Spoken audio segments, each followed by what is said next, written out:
Hi everyone, today's video we are going to study about jar archive file. Okay, so it is a PFF, that is packaged file. Okay, it is a packaged file format. In this, what all will be packaged? We generally write, let's say, test.java, that after compilation becomes test.class. Okay, so all the class files and resources. Okay, and apart from resources, it will have metadata, that is it simply means meta-inf file will be there. Okay, it is all these things are get bundled and packaged inside. It is and packaged in a single file. Okay, all these things are packaged file format is there, in which all these three things will be packaged, and it will be available into a single file from package file into SF for distribution.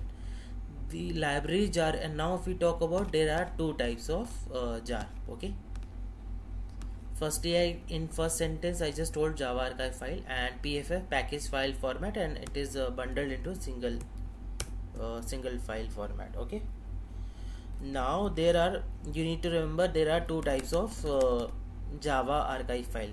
So I will tell you one funny way to remember. Masti ki Pathshala. Okay, you have to remember. And then there are easy snippets also you can remember. Okay, so you can remember that guy, or easy if people don't know who is easy snippets guy, or you can remember easy. There are detergent is there, easy detergent. So Masti ki Pathshala, in schools or college. Okay, college we have library. Okay, library.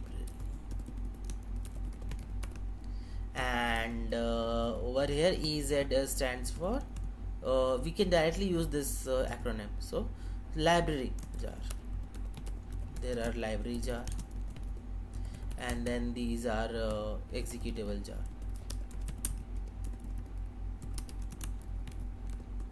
Okay, if we talk about library jar, it is nothing, it is all the package file format in which everything will be into single file format. It will be packaged test.java to test.class, and then resources and metadata only.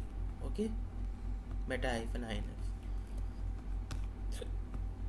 In this again, and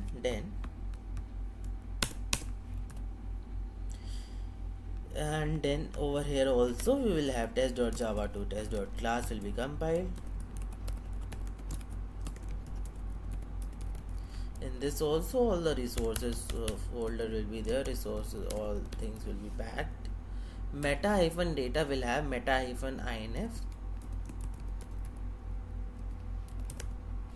manifest.mf file will be there. Okay, so these things are new. These things are new in executable jar. Okay, so now I will go to my diagram. Also same thing is explained. So main thing is how you can remember it. So normal Java to .class files will be there, resources will be there, meta-inf will be there. Features are reusable components. Again and again we can reuse these components by configuring to class path there, and these get added to the class path. Okay, these are not self-executable and used by developers. And if we talk about executable jars, so it will have .java to .class file, resources, and meta-inf. It will have manifest.mf file will be there. Features of it is it is a self-contained app, SCA. Okay, Saka or Suck, you can remember, self-contained app. Main-class MC will be defined in this main-class, and runnable Java-jar will be there, used by end developers. Now I will explain you about there is one diagram over here. So Spring Boot executable jar structure. I told you about Masti Ki Pathshala, that is library jar LJ, and then I also told you about EJ executable jar. So over here we are discussing about the second type of the jar. So everything will be bundled as the application.jar. Everything is available inside application.jar. This is a single jar file which everything is packaged. Okay. In this package structure, what all things we can, so I told you in meta-inf a new directory structure will be there, and in that manifest.mf will be there, and manifest.mf, and I told you about lj. Okay, so from lj you can reverse this to jl. Okay, lj को reverse कर दोगे तो बन जाएगा बच्चों lj की जगह jl बन जाएगा. सो ओके, अब आपको यहाँ पे याद रखना है LJ जैसे that is launch I think launch अपना launch jar it is I think, but let's see how it is. Okay, तो हम क्या करेंगे, यहाँ पे jar लॉन्च करेंगे, jar को हम लॉन्च कर देंगे. यहाँ पे LJ था, JL है, सॉरी, ठीक है, JL उसी का जस्ट अपोजिट याद रखना. लेकिन उसका अपोजिट में एक्रोनिम को अपोजिट करने में थोड़ा सा डिफरेंसेस है, क्योंकि यहाँ पे जार ऊपर क्या था, एल्फा लाइब्रेरी था, यहाँ पे जार है लॉन्चर है, लॉन्च करवाना है, दौड़ाना है अपने जार्स को. एग्जीक्यूटेबल जो पैकेज फाइल है उसको हमें लॉन्च करवाना है, दौड़वाना है, इसलिए इसका एक्रोनिम JL रखा है उन लोगों ने, जार लॉन्चर. ओके, तो meta-inf manifest.mf फाइल के अंदर क्या होता है बेटा, क्या होता है बच्चों, जब अनिरुद्ध महाराज जी आपसे पूछते हैं कि बच्चों आपको नौकर बनना है कि आपको मालिक बनना है ना, इसी तरीके से अब आपको ये याद रखना है. अपन के पास meta-inf manifest.mf फाइल है, उसके अंदर जो है मेन हाइफन क्लास की डिक्लेरेशन होती है, मेन हाइफन क्लास की डिक्लेरेशन होती है कोलन लगा के, org.springframework.boot.ladder. आपने लड्डर का लोड करवाना है, लड्डर को, ओ लड्डो, ठीक है, लड्डो भी याद रखना है आपको, लड्डो. लेट्स राइट इट, ठीक है, let's write it. Main hyphen क्या था, मेन हाइफन क्लास का डेफिनेशन होगा org.springframework.ladder. लड्डर के अंदर जे हमने बताया था मस्ती की पांच लाइब्रेरी जार और LJ और JL था, J फॉर जार, जर लॉन्चर. ओके, अब देखते हैं बच्चों अपन ने सही लिखा है कि गलत लिखा है, गलत. ओके, लड्डर के अंदर जर लॉन्चर अपन लिखे हैं, जर लॉन्चर ही है, बस J कैपिटल है, सॉरी अपन से मिस्टेक हो गया. तो ये होता है manifest.mf file. Now boot-inf meta-inf जैसे है वैसे ही boot-inf फाइल है, इसके अंदर boot-inf कैपिटल में लिखते हैं सब, boot-inf.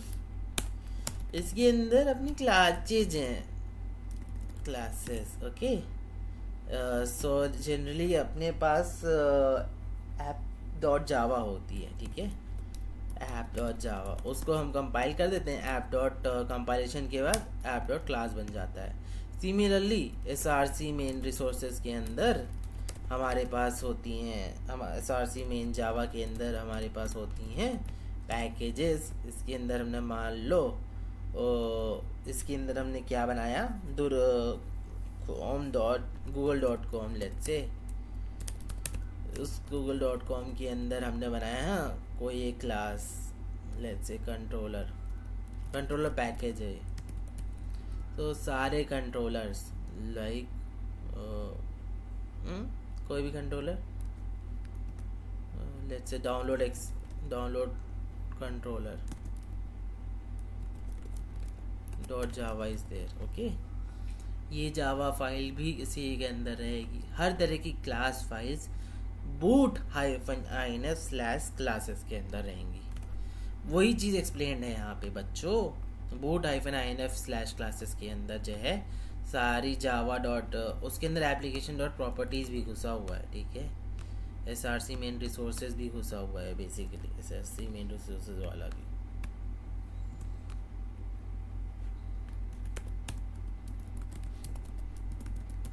src मेन रिसोर्सेज में हम जाएंगे और यहाँ पे एप्लीकेशन डॉट प्रॉपर्टीज़ फाइल लिखेंगे, तो वो भी इसके अंदर है, ठीक है बच्चों। तो org dot spring framework dot boot dot loader, loader से लड्डो एक गाना भी है, लड्डर याद रखना, लोड करवाना है। लोड नहीं होगा तो फिर कुछ नहीं होगा, ठीक है। लोड डॉट जल, जल करवाना है, जल दैट इज जल जार लंचर, ओके। तो दो चीज़ें अपन ने अपने कितनी मस्ती मजाक में पढ़ लिया। अब अपन तीसरी पे आते, boot -inf लिब लाइब्रेरी, जितनी लाइब्रेरीज हैं तो वो boot -inf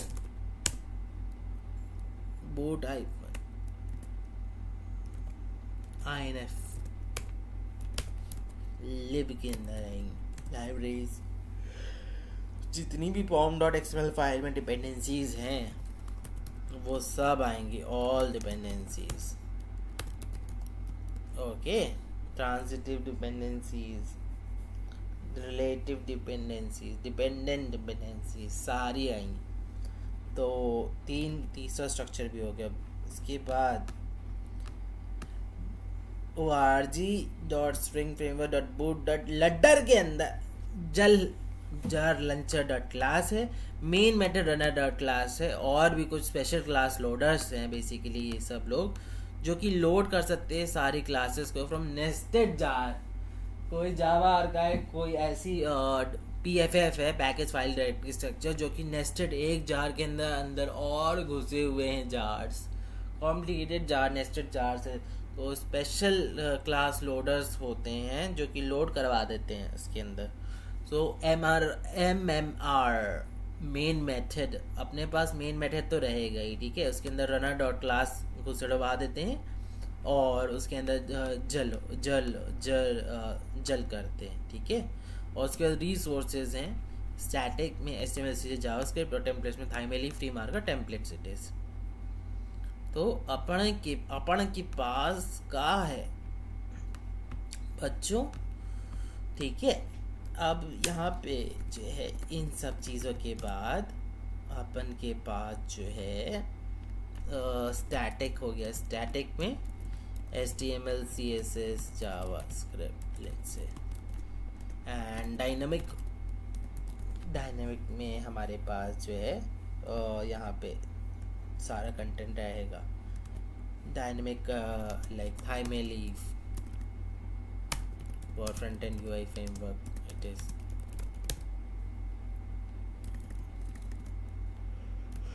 ओके, इस टाइप की रिसोर्सेज भी इसके अंदर घुसी रहेंगी। और इधर अपने के पास बस org स्प्रिंग फ्रेमवर्क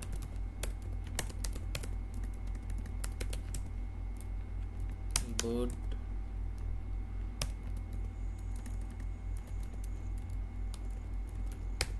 जल लंचर के अंदर जो है क्या रहेगा, इसके अंदर दो चीज़ें रहेंगी।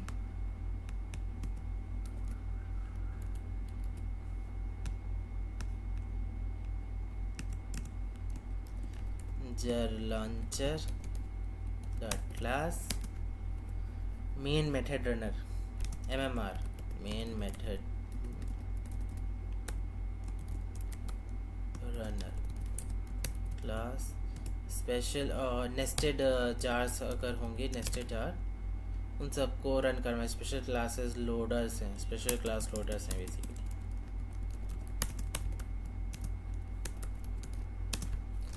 नेस्टेड जार्स को लोड करवाने के लिए स्पेशल क्लास लोडर हैं जो कि लोड करवाते हैं क्लासेस को from nested jars. Okay, so that's it. Okay, that's all about first 2 points. So I will go to my self notes and I will make you teach with क्लॉडे. ठीक है, तो अपन लोग क्लॉडे में वापस आते हैं. सो इसमें हमने देखा जार क्या होता है, लाइब्रेरी जार, ईजे क्या होता है. ठीक है, हम आपको सब कुछ पढ़ाएंगे. तो अब अपन के पास जो है क्या था प्रॉब्लम, स्प्रिंग बूट में पैकेजिंग की प्रोसेस बहुत सिंप्लीफाइड है. प्रॉब्लम क्या थी जो रिजॉल्व करता है, ट्रेडिशनल जावा एप्लीकेशंस में जावा का करेक्ट वर्जन इंस्टॉल होना चाहिए. इसमें क्या ऑटोमेटिक डिटेक्ट भी कर लेता है करेक्ट वर्जन. और इसमें उसमें क्या था, पुरानी चीज़ों में कॉम्प्लेक्स क्लास पाथ हुआ करता था कॉन्फ़िगरेशन, और स्पेसिफिक कमांड्स भी हमें लॉन्च करवाने के लिए एप्लीकेशन को स्पेसिफिक कमांड्स भी लिखने पड़ते थे. अब स्प्रिंग बूट का जो पैकेजिंग का मैकेनिज्म है, it has simplified the process. Okay, how it is simplified, executable jar होते हैं इसमें, एप्लीकेशन का कोड होता है, जितनी भी डिपेंडेंसीज हैं, embedded server like Tomcat, configuration file, static resources. So इसमें सब कुछ आ गया, अपना एप्लीकेशन का कोड, डिपेंडेंसीज, कॉन्फ़िगरेशंस. ओके, इसके अलावा एम्बेडेड सर्वर भी आ गया, कॉन्फ़िगरेशन फाइल आ गई, कॉन्फ़िगरेशन फाइल के अलावा स्टैटिक रिसोर्सेज भी आ गए, और डायरेक्ट भी आ गए लाइक हाइमालीफ. ओके, तो वही यहाँ पे स्ट्रक्चर एक्सप्लेन था. ठीक है, अब क्या था अपने पास जो है, हम डेवलपमेंट फेज में हैं. पहले डॉट जावा क्लास फाइल्स लिखेंगे डायरेक्टरी स्ट्रक्चर के अंदर, लाइक C:, हमारे पास एक कोई वर्क स्पेस है, बिल्डेस एक एप्लीकेशन है. उसके बाद हम लोग जो है SRC कॉम खोलेंगे. SRC के अंदर कॉम रहेगा, कॉम के अंदर बिल्डेस एप्लीकेशन रहेगा, उसके अंदर सर्विस का पैकेज और बिलिंग एजेंट डॉट जावा है. तो अब हम लोग जो है अपने वर्क स्पेस में जाएंगे और बिल्डेस खोलेंगे, बिल्डेस एप्लीकेशन खोलेंगे. वो पूरा एप्लीकेशन को हमें क्या करवाना है, जावा सी करवाना है. जावा सी मतलब कंपाइल करवाना है. डायरेक्टरी स्ट्रक्चर बिन है, SRC com builds service billing agent dot java कर लिया. इसने क्या किया, डॉट क्लास फाइल करवा दी जनरेट. सो कंपाइलेशन फेज हो गया. पहला था डेवलपमेंट फेज, दूसरा था कंपाइलेशन फेज. देन इसके बाद हमको पैकेज करना है. The compiled class files will be packaged into a jar using the jar command. jar-cvf. Create new archive. V is for verbose output. F is for specifies the archive file name. उस archive file name को हमने नाम दिया अपने application .jar, buildes.jar. उसके बाद -c /bin मतलब change कर दो स्पेसिफाइड डायरेक्टरी में, स्पेसिफाइड डायरेक्टरी में चेंज कर दो. ओके, सब कुछ ऐड कर दो, सारी files from current directory. So let's move on further. हमारे पास सोर्स कोड लिखा था, कॉम बिल्डेस सर्विस बिलिंग एजेंट और जावा सी लगा के हमने इसको जो है com billing desk application service billing agent dot class कर दिया. डॉट जावा से डॉट क्लास फाइल कर दिया, कंपाइलेशन की क्लास फाइल जनरेट हो गई. फिर उसमें CVF jar -CVF builds dot jar करवाओ उसको, और -c करवाओ, और -c में बिल डॉट कर दो. तो अब क्या होगा, एंड यूजर कस्टमर की मशीन एक ई फोल्डर में एप्लीकेशंस में bilindex.jar हो जाएगा. अब ये हमें जैसे ही jar मिल गया, हमें क्या करना है, सेट क्लास पाथ करनी पड़ेगी. Set class path is equals to E वाले डायरेक्टरी में घुसे, एप्लीकेशन में घुसे, अपने एप्लीकेशन का नाम क्या है, बिल्डेस्क. builders डॉट जार कर दी। और उसके बाद जब वह com dot builders dot service dot billing agent है, बेसिकली उसको रीड कर पाएगा तब। फिर उसके बाद है हमें डिस्ट्रीब्यूट करवाना है अपने पैकेज जार को बिल्डर्स डॉट जार, वो डिस्ट्रीब्यूट हमें एंड यूजर्स को वो भी करवाना है distribute. However to run the application end user must have Java installed on their machine and the class path should be configured to include the jar. Set the class path. Okay, execute the application by invoking the main class. उसके बाद जो main class है अपनी उसको हमें execute करवाना। सो set class path भी करवाना है। स्प्रिंग बूट का सोल्यूशन क्या था कि इसने एड्रेस किया डिस्ट्रीब्यूशन के चैलेंजेस को by creating special executable jar, sometimes called fat jar or uber jar, contains all the necessary dependencies, even includes an embedded servlet container like Tomcat। special loader mechanism है जो कि load करवा लेगा classes को nested jar से। Features है एक manifest.mf file जो कि पॉइंट हमेशा करेगी मेन क्लास को। This the key advantage that the user can run with the application with single command java -jar application.jar without nesting to set up the class paths or specify the main class manually। Okay, तो वही यहाँ पे सारांश में बताया गया है कि ट्रेडिशनल जावा डेवलपमेंट में क्या होता था। अपन लोग JRE इंस्टॉल करते थे, JDK इंस्टॉल किया फिर JRE भी इंस्टॉल करो, फिर क्या करते थे कैपी करते थे जार और डिपेंडेंसी जार्स को भी लेकर आते थे एप्लीकेशन में। एप्लीकेशन के अंदर जार रन करवाना है, आई जार फाइल्स को कॉन्फ़िगर करते थे और कॉपी भी करते थे अपना रिमोट रिपोजिटरी।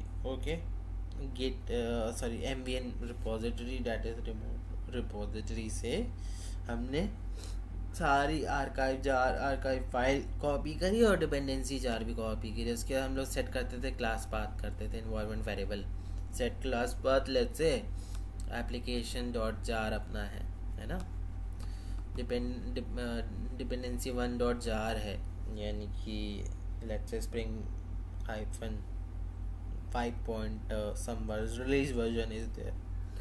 इसके बाद हम अपना रन एप्लीकेशन करवाते हैं मेन क्लास के साथ। Users must know the main class का name and manage all the dependencies manually.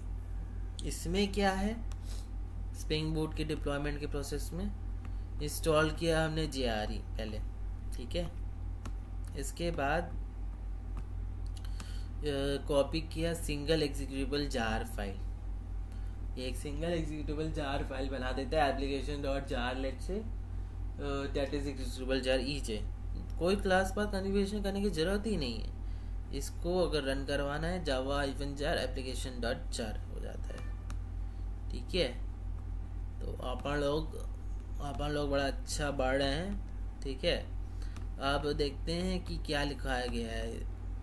Spring boot का जो मैवन और ग्राडल प्लगइन है वो क्रिएशन ऑफ एग्जीक्यूटेबल जार को ऑटोमेटिकली हैंडल कर लेता है, क्योंकि क्या होता है, कंपाइल कर देता है हमारा एप्लीकेशन को जावा की सोर्स फाइल कंपाइल हो जाती है और क्या फाइल्स में सारी डिपेंडेंसीज को गैदर एंट्री कलेक्ट कर लेता है जी, पैकेज कर लेता है एवरीथिंग। स्प्रिंग बूट मैवन और ग्रेडल प्लगइन मवन एम्बियन repository maven most of the projects we use and boot-inf/classes boot-inf/lib then org.springframework.boot.ladder classes to handle loading of the special class loaders होते हैं from the nested jars को भी handle करवा लेता है। manifest.mf है जो कि फाइल पॉइंट करती है jar launcher as the main class. This creates a jar file with a structurized design to be self-executable while containing all the necessary component. Okay, वही एक ही बात को AI ने बार बार एक्सप्लेन किया है, ठीक है। तो लाइब्रेरी जार की प्रॉपर्टी क्या है? लाइब्रेरी जार की प्रॉपर्टी क्या है? रेगुलर जार जावा फाइल है जिसमें पैकेज रहेगा सारा अपना byte code binary code along with the other resources that can be distributed so that developers can reuse the jar by adding to their application class path। एक executable jar क्या होता है? when we distribute Java application as a regular jar file to end user, the end user has a quite of bunch of commands in launching the application। so execution का step क्या है? अपने के पास billing dash.jar एक file है, हमने set किया class path और उसके बाद उसकी मेन क्लास है, उसको भी याद रखना पड़ता था, है ना। तो टेक्निकल रिक्वायरमेंट्स थी एंड यूजर से। तो Java should be a Java technical developer who should be familiar about setting up the class one. Okay, तो अब क्या हुआ यहाँ पे देखते हैं नेक्स्ट डायग्राम क्या है। Java -cvf billing-jar -c bin/dot cvf का फुल फॉर्म है और डायरेक्टरी है। डायरेक्टरी जब हमने स्पेसिफाई करी है, इसी स्पेसिफाई डायरेक्टरी bin/ के अंदर डायरेक्टरी में ही सारे चेंजेस कर दो। ओके, cvf का मतलब होता है एक नई आर्काइव फाइल बनाना। वर्बोज आउटपुट होना चाहिए, फाइल्स इंक्लूडिंग फाइल का नाम लाइक ओवर है billing-jar। वो एक कमांड है, बस वो एक्सप्लेन किया है। इसके बाद देखते हैं स्प्रिंग बूट के प्रोजेक्ट में पैकेजिंग का जो प्रोसेस है वो ऑटोमेटेड है through the build tools like Maven और ग्राइडल। तो मैवन का जो प्लगइन है उसके पास एग्जीक्यूटेबल जार है। तो इधर इन्होंने क्या एक्सप्लेन किया है देखते। प्रोजेक्ट के कोऑर्डिनेट्स हैं, गाँव कोऑर्डिनेट्स, बाकी सारी कॉन्फ़िगरेशन। तो रीपैकेज है यहाँ पे तो देखो स्प्रिंग बूट का प्लगइन इसने दौड़वाया है, प्लगइन का एम्बिएंट रिपोजिटरी, उसके अंदर गल किया है, गल के अंदर रीपैकेज किया है। फिर कॉन्फ़िगरेशन है, यहाँ पे स्पेशल कॉन्फ़िगरेशन एग्जीक्यूशन है, उसका अंदर कॉन्फ़िगरेशन में main class com.example.application executable true है, should automatically be able to execute, that is the reason। so with this configuration in place running ambient package जैसे ही करेंगे, क्योंकि अपने पास जो है ये देखो मोवन का प्रोजेक्ट है, ये क्यों नहीं दौड़ रहा, रुको जरा, इसको दिक्कत हो रही है ना, इसको दिक्कत हो रही है, वरना हम बताएं। चलो कोई ना, अगर इसको दिक्कत है तो अपन बंद कर देंगे इसको, और का चलो हम बाद में बताएंगे आपको, वरना आप मुझे व्हाट्सएप मैसेज कॉल कर देना, आपको कोई दिक्कत होगी मैं आ जाऊँगा बताने के लिए।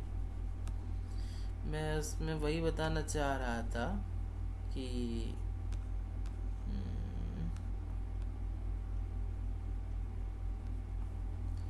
इसमें क्या है, एम्बियन पैकेज एक कमांड लिखते हैं, एम्बियन के अंदर मावण के अंदर एम्बियन पैकेज लिखते हैं।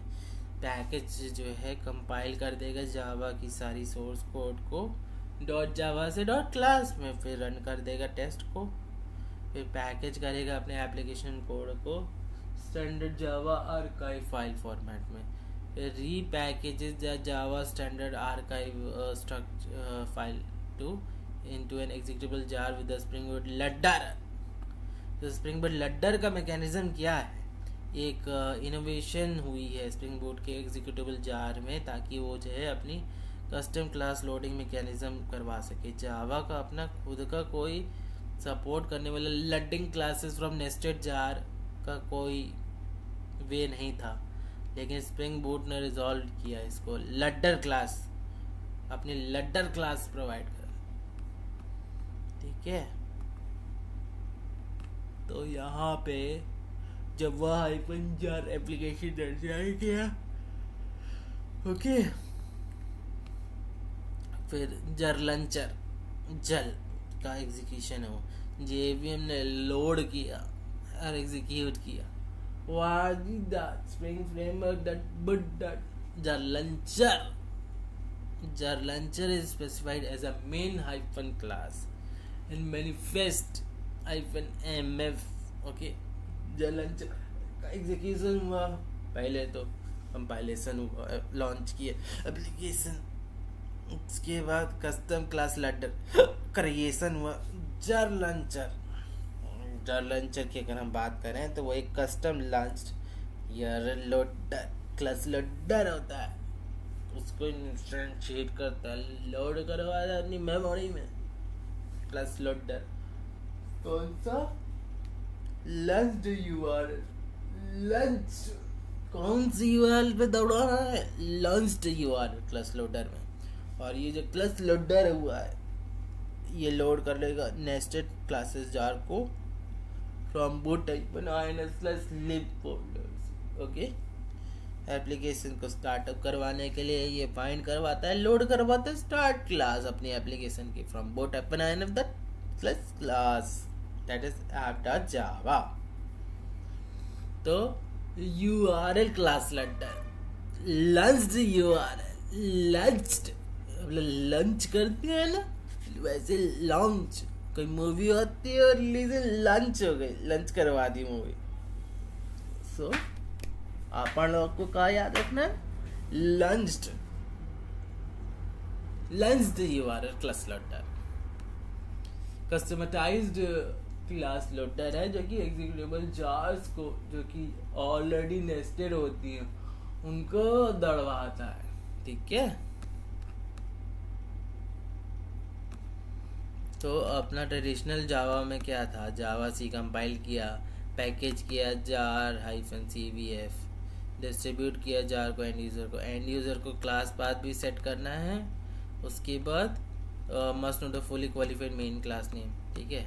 स्प्रिंग बूट में डिप्लॉयमेंट किया है, मेन पैकेज किया, जैसे मेन पैकेज किया, ग्रेडल बिल्ड किया, डिस्ट्रीब्यूट हो गया single executable jar, user simply java-jar application.jar से एग्जीक्यूट भी करवा लिया, ओके। तो इन्होंने जो है वही सब एक्सप्लेन किया है फालतू का, ओके।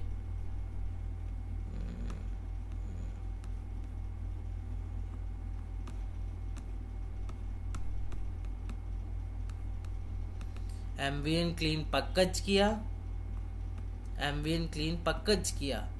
java-jar किया, टारगेट स्लैश अपना एग्जाम्पल 1.1.0 jar किया, स्प्रिंग -boot कलन रन करवा लिया हमारा, स्प्रिंग -boot रन करवा लिया, या फिर हमने एम्बियन क्लीन पैकेज किया, java-jar किया, टारगेट डायरेक्टरी में गया, टारगेट डायरेक्टरी में अपनी जार फाइल पड़ी है वो करवा लिया रन, एग्जीक्यूटेबल जार है, अपने आप ऑटोमेटिकली दौड़ेगा, ठीक है। manifest.mf है, मेन -क्लास jar launcher है, बावड़ के अंदर क्या है, com.example, एग्जाम्पल के अंदर pom.example, प्रॉपर्टीज वाजिर स्प्रिंग फ्रेमवर्क लोडर क्लासेस है, jar launcher, launched URL class loader, class loader, okay. Libraries है, क्लास पाथ इंडेक्स है। सो आई थिंक यहाँ तक सबको क्लियर ही होगा। यहाँ पे हम अपनी क्लास बंद